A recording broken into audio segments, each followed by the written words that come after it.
पिछले पिछले हफ्ते भी रਣਜੀਤ ਸਿੰਘ ਜੀ ਨੇ ਨਵਾਂ ਵਿਸ਼ਾ ਆਰੰਭ ਕੀਤਾ ਸੀਗਾ। ਧਰਮ ਕੀ ਹੈ ਤੇ ਧਰਮ ਦੀ ਕੀ ਲੋੜ ਹੈ, ਇਸ ਦੇ ਬਾਰੇ ਡਿਸਕਸ਼ਨ ਜੋ ਲਗਾਤਾਰ ਆਪ ਜੀ ਨਾਲ ਸਾਂਝੀ ਕਰਨਗੇ। ਉਸੇ ਲੜੀ ਦਾ ਦੂਸਰਾ ਹਿੱਸਾ ਅੱਜ ਆਪ ਜੀ ਸੰਗਤ ਨਾਲ ਸਾਂਝਾ ਕਰਨਗੇ। ਵੀਰ ਹਰਜੀਤ ਸਿੰਘ ਜੀ ਨੂੰ ਬੇਨਤੀ ਹੈ ਕਿ ਆਪਣੀ ਅੱਜ ਦੀ ਵਿਚਾਰ ਆਰੰਭ ਕਰਨਗੇ ਜੀ। ਵਾਹਿਗੁਰੂ ਜੀ ਕਾ ਖਾਲਸਾ, ਵਾਹਿਗੁਰੂ ਜੀ ਕੀ ਫਤਿਹ। ਵਾਹਿਗੁਰੂ ਸਾਹਿਬ ਜੀਓ। ਇੱਕ ਓੰਕਾਰ ਸਤਨਾਮ ਕਰਤਾ ਪੁਰਖ ਨਿਰਭਉ ਨਿਰਵੈਰ ਅਕਾਲ ਮੂਰਤ ਅਜੂਨੀ ਸਹਿਬੰ ਗੁਰ ਪ੍ਰਸਾਦ। ਵਾਹਿਗੁਰੂ ਵਾਹਿਗੁਰੂ ਵਾਹਿਗੁਰੂ ਵਾਹਿਗੁਰੂ ਵਾਹਿਗੁਰੂ ਵਾਹਿਗੁਰੂ ਵਾਹਿਗੁਰੂ। ਵਾਹਿਗੁਰੂ ਜੀ ਕਾ ਖਾਲਸਾ, ਵਾਹਿਗੁਰੂ ਜੀ ਕੀ ਫਤਿਹ। ਸਨਮਾਨਯੋਗ ਗੁਰੂ ਸਵਾਰੇ ਗੁਰਮੁਖ ਜਨੋ, ਅੱਜ ਦੀ ਕਲਾਸ ਵਿੱਚ ਅਸੀਂ ਧਰਮ ਦੀ ਲੋੜ ਕੀ ਹੈ ਕੁਝ ਵਿਚਾਰ ਆਪ ਦੇ ਨਾਲ ਸਾਂਝੇ ਕਰਾਂਗਾ। ਪਿਛਲੇ ਹਫ਼ਤੇ ਕੁਝ ਵਿਚਾਰਾਂ ਕੀਤੀਆਂ ਸੀ, ਉਸ ਲੜੀ ਨੂੰ ਹੀ ਅਸੀਂ ਅੱਗੇ ਤੋਰਦੇ ਹੋਏ ਸਿੱਖ ਧਰਮ ਵਿੱਚ ਧਰਮ ਦਾ ਕੀ ਮਹੱਤਵ ਹੈ ਉਹਦੀ ਗੱਲ ਵੀ ਅਸੀਂ ਕਰਨੀ ਹੈ। ਇਸ ਤਰ੍ਹਾਂ ਕੁਝ ਵਿਚਾਰਾਂ ਦੀ ਲੜੀ ਹੈ ਜਿਹੜੀ ਅੱਜ ਦੀ ਅਸੀਂ ਕਲਾਸ ਵਿੱਚ ਸਾਂਝੀ ਕਰਾਂਗੇ। ਇਨਸਾਨ ਸੋਸ਼ਲ ਜੀਵ ਹੈ, ਐਨੀਮਲ ਹੈ। ਬਿਨਾਂ ਧਰਮ ਤੋਂ ਸ਼ਕਲ ਇਨਸਾਨ ਦੀ ਹੈ, ਲੇਕਿਨ ਕਰਮ ਮਨੁੱਖ ਦੇ ਪਸ਼ੂ ਵਾਲੇ ਹੀ ਹਨ, ਐਨੀਮਲ ਹੀ ਹਨ। ਸਮਾਜ ਉਦੋਂ ਤੱਕ ਵਧੀਆ ਸਮਾਜ ਬਣਦਾ ਹੈ ਜੇ ਕੁਝ ਬੱਝੇ ਹੋਏ ਨਿਯਮਾਂ ਦੇ ਉੱਤੇ ਸਮਾਜ ਨੂੰ ਤੋਰਿਆ ਜਾਵੇ। ਸੁਸਾਇਟੀ ਨੂੰ ਕੁਝ ਨਿਯਮ ਹੁੰਦੇ ਹਨ। ਘਰ ਨੂੰ ਚਲਾਉਣਾ ਹੋਵੇ, ਬਹੁਤ ਸੁੱਤ ਘਰ ਤਾਂ ਵੈਸੇ ਵੀ ਚੱਲ ਜਾਂਦਾ ਹੈ, ਕਲਾ ਕਲੇਸ਼ ਨਾਲ ਵੀ ਚੱਲ ਜਾਂਦਾ ਹੈ, ਝਗੜਿਆਂ ਨਾਲ ਵੀ ਚੱਲ ਜਾਂਦਾ ਹੈ। ਪਰ ਅਗਰ ਘਰ ਨੂੰ ਵਧੀਆ ਤਰੀਕੇ ਨਾਲ ਚਲਾਉਣਾ ਹੋਵੇ ਤਾਂ ਕੁਝ ਨਿਯਮ ਹੁੰਦੇ ਹਨ ਘਰ ਨੂੰ ਚਲਾਉਣ ਦੇ। ਉਸ ਨਿਯਮਾਂ 'ਚ ਅਗਰ ਰਹਿ ਕੇ ਘਰ ਨੂੰ ਚਲਾਇਆ ਜਾਵੇ ਤੇ ਘਰ ਬਹੁਤ ਵਧੀਆ ਢੰਗ ਦੇ ਨਾਲ ਸਾਡਾ ਗ੍ਰਸਤੀ ਜੀਵਨ ਨਿਰਵਾਹ ਹੋ ਜਾਂਦਾ ਹੈ। ਇਸੇ ਤਰ੍ਹਾਂ ਸਮਾਜ ਨੂੰ, ਸੁਸਾਇਟੀ ਨੂੰ ਚਲਾਉਣ ਦੇ ਲਈ ਵੀ ਕੁਝ ਨਿਯਮ ਹੋਣੇ ਜ਼ਰੂਰੀ ਹਨ, ਜਿਨ੍ਹਾਂ ਨੂੰ ਅਸੀਂ ਸਦਾਚਾਰਕ ਨਿਯਮਾਵਲੀ ਆਖਦੇ ਹਾਂ। ਸਦਾਚਾਰਕ ਨਿਯਮਾਂ ਦੀ ਪੂਰਤੀ ਲਈ ਕੋਈ ਰਾਜਸੀ ਪੋਲੀਟੀਕਲੀ ਕਾਨੂੰਨ ਉਹ ਲਾਗੂ ਨਹੀਂ ਹੁੰਦੇ। ਸਦਾਚਾਰਕ ਨਿਯਮ ਜਿਹੜੇ ਹਨ ਅਸਲ ਵਿੱਚ ਮਨੁੱਖ ਦੀ ਅੰਦਰਲੀ ਸ਼ਖਸੀਅਤ ਨੂੰ, ਪਰਸਨੈਲਿਟੀ ਨੂੰ, ਇੰਟਰਨਲ ਪਰਸਨੈਲਿਟੀ ਨੂੰ ਘੜਦੇ ਹਨ। ਜਦੋਂ ਬੰਦੇ ਦੀ ਅੰਦਰਲੀ ਪਰਸਨੈਲਿਟੀ ਘੜੀ ਜਾਂਦੀ ਹੈ, ਫਿਰ ਉਹਦਾ ਬਾਹਰੀ ਰੱਖ, ਢੰਗ, ਚਾਲ ਚਲਨ ਉਹ ਵੀ ਅੰਦਰਲੀ ਘੜੀ ਹੋਈ ਪਰਸਨੈਲਿਟੀ ਵਰਗਾ ਹੋ ਜਾਂਦਾ ਹੈ। ਸੰਸਾਰ ਵਿੱਚ ਇਹ ਨਿਯਮ ਹੈ ਕਿ ਅਣਘੜੀ ਹੋਈ ਚੀਜ਼ ਕੋਈ ਵੀ ਪ੍ਰਵਾਨ ਨਹੀਂ ਹੁੰਦੀ। ਕਿਸੇ ਵੀ ਚੀਜ਼ ਨੂੰ ਸੋਹਣਾ ਬਣਾਉਣਾ ਨੂੰ ਘੜ ਕੇ ਬਣਾਉਣਾ ਪੈਂਦਾ ਹੈ। ਸ਼ਿੰਗਾਰ ਗਲੇ ਦਾ ਸੋਨਾ ਤਾਂ ਹੀ ਬਣਦਾ ਜਦੋਂ ਘੜ ਕੇ ਕੁਠਾਲੀ ਵਿੱਚ ਪੈ ਕੇ ਤਾਂ ਕਿ ਉਹਨੂੰ ਬਣਾਇਆ ਜਾਵੇ। ਇਹ ਛੋਟੀਆਂ ਛੋਟੀਆਂ ਚੀਜ਼ਾਂ ਚੱਲ ਰਹੀਆਂ, ਅਸੀਂ ਮੋਬਾਈਲ, ਅਸੀਂ ਆਮ ਉਦਾਹਰਨ ਨੂੰ ਲੈ ਲਈਏ, ਇਹ ਕੰਮ ਤਾਂ ਹੀ ਕਰਦੇ ਨੇ ਜੇ ਇੱਕ ਨਿਯਮ ਵਿੱਚ ਬੱਝੇ ਹੋਏ ਹਨ। ਉਹਨੂੰ ਸੌਫਟਵੇਅਰ ਕਹਿ ਲਓ, ਸੌਫਟਵੇਅਰ ਇਹਦਾ ਨਿਯਮ ਹੈ ਜੋ ਇਹਦਾ ਬਣਿਆ ਹੋਇਆ। ਥੋੜੀ ਜਿਹੀ ਵੀ ਸੌਫਟਵੇਅਰ ਦੀ ਹਿਲਜੁਲ ਹੋਈ, ਇਹ ਕੰਮ ਕਰਨਾ ਬੰਦ ਕਰ ਦਿੰਦੇ। ਅਸੀਂ ਉਦਾਹਰਨ ਦੇ ਤੌਰ ਤੇ ਲੈ ਲਈਏ ਕਿ ਮਨੁੱਖ ਦੀ ਅੰਦਰਲੀ ਸ਼ਖਸੀਅਤ ਨੂੰ ਘੜਨ ਦੇ ਲਈ ਧਰਮ ਦੀ ਲੋੜ ਹੈ। ਜਿਵੇਂ ਕਾਮ, ਕ੍ਰੋਧ, ਲੋਭ, ਮੋਹ, ਹੰਕਾਰ ਕਿ ਸਦਾਚਾਰਕ ਨਿਯਮਾਂ ਦੇ ਵਿੱਚ ਬੁਰਾਈ ਗਿਣੀ ਗਈ ਹੈ, ਇਹਨਾਂ ਨੂੰ ਮਾੜਾ ਗਿਣਿਆ ਗਿਆ ਹੈ। ਪਰ ਇਹਨਾਂ ਤੋਂ ਬਚਾਉਣ ਲਈ ਕੇਵਲ ਸਦਾਚਾਰਕ ਨਿਯਮ ਜਾਂ ਰਾਸ਼ਟਰੀ ਕਾਨੂੰਨ ਦਾ ਡਰ ਬਹੁਤੀ ਮਦਦ ਨਹੀਂ ਕਰਦਾ। ਕਾਮ, ਕ੍ਰੋਧ, ਲੋਭ, ਮੋਹ, ਹੰਕਾਰ ਨੂੰ ਲੋਕਾਂ ਨੂੰ ਬਚਾਉਣ ਲਈ ਰਾਜ ਦੇ ਡਰ ਤੋਂ ਬਿਨਾਂ ਕਿਸੇ ਹੋਰ ਡਰ ਦੀ ਲੋੜ ਹੁੰਦੀ ਹੈ, ਤੇ ਉਹ ਡਰ ਕੇਵਲ ਧਰਮ ਹੀ ਪੈਦਾ ਕਰ ਸਕਦਾ ਹੈ। ਉਹ ਡਰ ਕੇਵਲ ਧਰਮ ਵਿੱਚੋਂ ਹੀ ਪੈਦਾ ਹੁੰਦਾ ਹੈ। ਉਹ ਡਰ ਨਿਰਮਲ ਡਰ ਹੈ, ਨਿਰਮਲ ਭਾਵ ਹੈ, ਉਹ ਛੋਟੇ ਕਾਨੂੰਨ ਦਾ ਭਾਵ ਨਹੀਂ ਹੈ। ਔਰ ਨਿਰਮਲ ਭਾਵ ਦੇ ਅਨੁਸਾਰ ਜਿਹੜੀ ਜ਼ਿੰਦਗੀ ਜੀ ਜਾਂਦੀ ਹੈ, ਉਹ ਜ਼ਿੰਦਗੀ ਦੇ ਵਿੱਚੋਂ ਆਨੰਦ ਹੀ ਵੱਖਰਾ ਹੁੰਦਾ ਹੈ। ਅਸੀਂ ਜਦੋਂ ਅੱਜ ਮੌਜੂਦਾ ਸਮੇਂ 'ਚ ਦੇਖਦੇ ਹਾਂ, ਝਾਤ ਮਾਰਦੇ ਹਾਂ ਮੌਜੂਦਾ ਸਮੇਂ ਵਿੱਚ, ਸਾਨੂੰ ਸਮਝ ਆਉਂਦੀ ਹੈ ਕਿ ਧਰਮ ਦੀ ਲੋੜ ਕੁਝ ਜ਼ਿਆਦਾ ਜਾਪਦੀ ਹੈ। ਸਾਇੰਸ ਨੇ ਬੜੀ ਤਰੱਕੀ ਕੀਤੀ, ਸਾਇੰਸ ਨੇ ਬੜਾ ਕੁਝ ਕੀਤਾ, ਪਰ ਸਦਾਚਾਰਕ ਨਿਯਮਾਂ ਨੂੰ ਸਾਇੰਸ ਨਹੀਂ ਕਰ ਸਕੀ। ਇੱਥੇ ਮੈਂ ਇੱਕ ਹੋਰ ਵੀ ਗੱਲ ਸਾਂਝੀ ਕਰ ਦੇਣਾ ਚਾਹੁੰਦਾ। ਜਦੋਂ ਵੀ ਕਿਤੇ ਧਰਮ ਜਾਂ ਧਾਰਮਿਕ ਜੀਵਨ ਦੀ ਗੱਲ ਚੱਲਦੀ ਹੈ, ਕਈ ਪੜ੍ਹੇ ਲਿਖੇ ਬੰਦੇ ਆਮ ਹੀ ਗੱਲ ਕਹਿ ਦਿਆ ਕਰਦੇ ਹਨ ਕਿ ਮਨੁੱਖ ਨੂੰ ਆਪਣਾ ਚਾਲ ਚੱਲਣ ਠੀਕ ਰੱਖਣਾ ਚਾਹੀਦਾ ਹੈ, ਸੱਚ ਬੋਲਣਾ ਚਾਹੀਦਾ, ਝੂਠ ਨਹੀਂ ਬੋਲਣਾ ਚਾਹੀਦਾ, ਧਰਮ ਦਾ ਇਨਸਾਨ ਦੇ ਨਾਲ ਕੋਈ ਸੰਬੰਧ ਹੀ ਨਹੀਂ ਹੈ। ਆਮ ਤੌਰ ਤੇ ਕੁਝ ਲੋਕ ਇਹੋ ਜਿਹੇ ਵਿਚਾਰ ਵੀ ਦਿੰਦੇ ਹਨ। ਇਹ ਇੱਕ ਐਸਾ ਭੁਲੇਖਾ ਹੈ ਜਿਹੜਾ ਯੂਥ ਨੂੰ, ਨੌਜਵਾਨ ਨੂੰ ਦਿਲ ਤੇ ਬੜਾ ਡੂੰਘਾ ਅਸਰ ਕਰਦਾ ਹੈ। ਇਹੋ ਹੀ ਕਾਰਨ ਹੈ ਕਿ ਅੱਜ ਦਾ ਯੂਥ ਜਿਹੜਾ ਨੌਜਵਾਨ ਹੈ, ਉਹਦਾ ਮੁੱਖ ਕਾਰਨ ਇਹ ਹੈ ਕਿ ਅਸੀਂ ਉਹਨੂੰ ਧਰਮ ਦੀ ਪੂਰੀ ਡੈਫੀਨੇਸ਼ਨ ਨਹੀਂ ਸਮਝਾ ਸਕੇ। ਉਹਦੀ ਅੰਦਰ ਬੇਰੁਖੀ ਦਾ, ਅੰਦਰ ਰੁਚੀ ਨਾ ਹੋਣ ਦਾ ਕਾਰਨ ਇਹ ਹੈ ਕਿ ਅਸੀਂ ਸਿਰਫ ਗੁਰਦੁਆਰੇ ਕਥਾ ਕੀਰਤਨ ਦੀ ਮਰਿਆਦਾ ਤੱਕ ਸੀਮਤ ਹੋ ਗਏ।